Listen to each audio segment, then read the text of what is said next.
Hello, back at you, baby. Here we start again with the richest man in Babylon. We're going to talk about the five laws of gold. The first law of gold is gold cometh gladly, and an increasing quality to any man who will put not less than 1/10. That's 1 part of 10 of gold away of his earnings.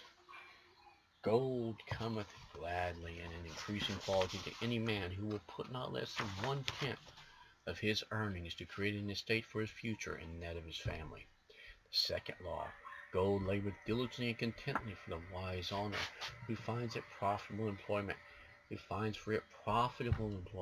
that's investment, multiplying even as the flocks of the field. You use your gold to make more gold, is what it's telling you. You find profitable ventures that your gold can grow at a slow rate. So you get your gold back. You put in 1,000 and you get back 1,000, 100, or 2,000. You multiply your gold through the wise distribution, use, and investment of your gold. The third law of gold, gold clingeth to the protection of the cautious owner who invests it under the advice of men wise in its handling.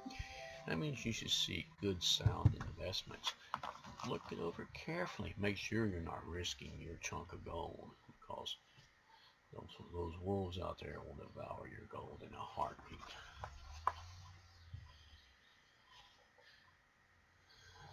Law number 4. That's right, number 4. That big fourth law of gold. How it gets away from you, how you can lose it, how you can blow your gold to smithereens like dust out across a windy field. That's right. Gold slippeth away from the man who invested in business or purposes with which he is not familiar. If you don't know what the hell you're doing with your gold, you got a good chance of losing your gold. Oh, there's all kinds of stuff. We will sell you these dog tails. That's right. You can invest your gold in dog tails, and dog tails is going to double your money, right? You turn around and you ain't even got the dogs that have the tails. Gold slips away from the man who invests in business or purposes with which he is not familiar, which are not approved by those skilled and astute. Think about the guy that bought all these rubies from overseas. Oh, he was going to make millions of dollars on getting these rubies. And he sent off this payment for $10,000 worth of rubies that he was going to turn into $100,000 worth of silver rings and gold rings and stuff. Come to find out, when his rubies arrived from his respected source, those rubies were colored glass and man-made fakes. He just threw away $10,000 for plastic and glass. Suffice it to say, he went to sue those people only to find out they never really existed. Gold flees the man who would force it to impossible earnings. Gold flees the man who would force it to impossible earnings, or who followeth the alluring advice of tricksters and schemers, or who trusts it to his own inexperience and romantic desires in investment. In other words, you take your gold and you go chasing off after air castles and fantasy flights and investing it in foolish, non-profitable ventures. You won't have anything left of value to get to sell. You won't have anything left of value to claim. You won't have anything left of value to use, and you surely won't have your gold left. You'll be left with paper notes. That's right. Your gold will have been turned into paper notes of trust. The thing about trust is it requires a bonding ability. Trust is a unique item. So here we have our elusive yellow metal, gold. And there we have a paper note that says this note is good for one paper. and this paper says on it you have X amount of gold. But you turn around and you take that paper to the bank and they tell you, where'd you get this? Where's this from? I got this from the gold trader at such and such place, and I invested this gold in here, and this is my promissory note on that gold, and I need my gold, and I need to get my gold. And they look at you like you lost your mind, and they say, well, son, that gold's gone. You ain't getting that gold back. You may as well pick that pick and shovel up and go back out there and start digging in that creek, because you ain't getting your gold back there, boy. And so it's back to the old sluice box dry washer and gold pans again. Right? I've been there, done that, you know. But yeah, that gold can go away like. Yeah, well, if I had a good sized nugget on me, I'd show y'all one right now. I do have some gold dust though, and some fine color and that stuff, sort of thing. But some mini nuggets, but nothing worth bragging about. And certainly not the kind of gold they're talking about. This is gold about putting 1/10 of all you got away. That becomes an effect, kind of like the proverbial nest egg. You know, you build this big old nest egg, huge freaking nest egg, right? You save all this money up, throw it in the bank, throw it in the bank, throw it in the bank, throw it in the bank, throw it in the bank, or a credit union. A lot of people go to credit unions now, but yeah, or some people still bury it in the backyard. You know, the old timers, they used to bury that stuff, man. They used to bury their money. They didn't trust banks because of a big stock market crash in 1929, all that kind of stuff. You know, heard a story about a guy back east. He was digging around in the old field, corner of the field there he bought, and he was digging around. And he's getting those rocks out of there, and by God, he hit a big old piece of metal. Dug this metal up, $4,000 in that metal bucket. Big old metal bucket for $4,000. My question is, how did it remain there for so long? It's all money from the 1920s. Anyway, look at those shipwrecks out there on the ocean. People find all that gold and silver out there. And then you got all kinds of nightmares on that. Everybody knows the story on that. So now, here we go. If you want to build a nest egg, the first thing you have to do is to divide everything up into blocks. That's right. We call it budgets now. And you budget everything out in your blocks. This block here, this is your bills. Say bills. This block here, necessities. This block here, expenditures. This block here, liabilities. Well, they're all liabilities, right? This block here, unexpected expenses. This block here, well, you gotta eat after 5 o'clock. You know, and so you do that basically. You run those two columns, and now after you get those two columns done, you add up how much you're putting in each one. Now you turn around and you look at them. You say, this is what I got. I'm spending more than I'm bringing in. That's the first thing you're going to notice. I'm spending more than I'm bringing in. The next thing you're going to notice is that you're going to have all these blocks, and you're going to say, I got 20 blocks at 10%. How in the world did I get 20 blocks at 10%? I don't have that many percents. So you're going to have to sit there and you have to look at those. You're going to turn each one of those blocks into 5%ers. Now, some of those blocks, you just can't do that. So what you're going to have to do is you're going to have to take some of those blocks and throw them into related blocks. It's going to make less blocks. So you do that. Now you reduced it to say 15, 16 blocks. Now you're looking at these 15, 16 blocks and you're thinking, good Lord, I'm still 50% more than I make. I'm going to have to get another job. Well, you're already working 2 jobs. So you're thinking, this is really screwed, buddy. How am I going to get this to there? Well, it's going to be like this. The first thing you're going to do is you're going to take that 150% you got going on in all those blocks. You're going to fold that paper in half and you're going to slap them right down on top of each other. Now, your 15 blocks just became 7.5. So,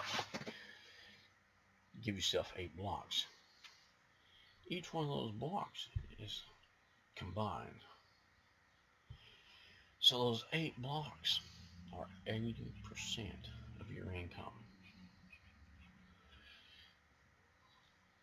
That 10% off the top of that becomes, bam, the money you just paid to yourself. You take that 10%, whatever it is, $10, $50, $100, even, or even $1,000 if you got it.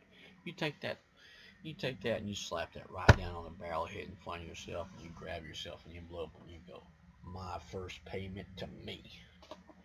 And you take that money and you stuff it down in the envelope and you seal it. You take that envelope and you set it smack dab right there. That's your money. Next payday, you do the same thing. Payday after that, the same thing. Now, at the end of a month, 2 months go by, 3 months go by, you go pick up all those envelopes that you have been saving. Now you're starting to get an accumulation. You open those envelopes up and you dump them out into a pile. You take that money, and that's your money to you. That money, you go down there and you look around and you say, what am I going to do with this? Can I stick it in a savings account? Maybe I'll start me a savings account and I'll get back this. Maybe I'll buy me a cash deposit, a CD, and I'll get back this. Maybe, just maybe, I'll stick it away and keep adding to it by putting it in a safe deposit box or putting it in a savings account where I won't touch it. Maybe I'll put it into an individual retirement account. Maybe I'll do something along those lines with it. Maybe I'll buy savings bonds with it. Maybe, right? But that is your money. That money is for you to enjoy. The first thing you want to do with that money is pick it up, hold it. Thank the universe you got that money. Feel the gratitude, the cosmos, God, the creator, whatever you want to call it. You feel the gratitude, the feeling, the joy, the happiness of that money. That money represents your agony, the stress, all the crap you put up with, all the bull crap you put up with at work, all the stuff you went through. False accusations, backstabbing, all that kind of stuff from your coworkers and things, right? People trying to set you up, blaming crap on you that you have no idea what they're talking about, right? And they're always trying to say shit. You always got those instigators in that Tater family, and everybody's got to deal with them. So that's your consolation for having to deal with those folks. Now, you tell yourself, I deserve this. This is mine. I deserve it. And it's my payment to me for my slavery. Because I worked like a slave to get that money. And the slave just got paid. I'm a free man because I got paid. I paid myself. I recognize my labor. I recognize my value. And those sort of statements are what you tell yourself when you pay yourself, You're recognizing your own value, your self-esteem, your self-worth. It's a powerful, uplifting experience to get you up out of the doldrums of poverty. Well, let's face it, poverty is an exceedingly great problem. It's like global, It's like whatever next year's money's going to be, we don't know, but we know that whatever they decide it is, or whatever currency, or whatever, we know that one empire comes up, another goes down, and it's just a chain of events. But this book, The Richest Man in Babylon, has withstood the test of time. That's right. It has withstood the test of time. This book right here, is one of the most important, valuable books that a feller can read.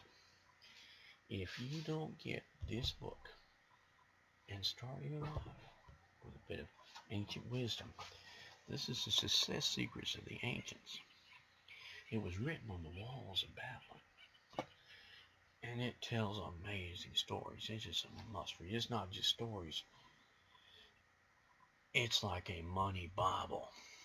This is definitely a money Bible.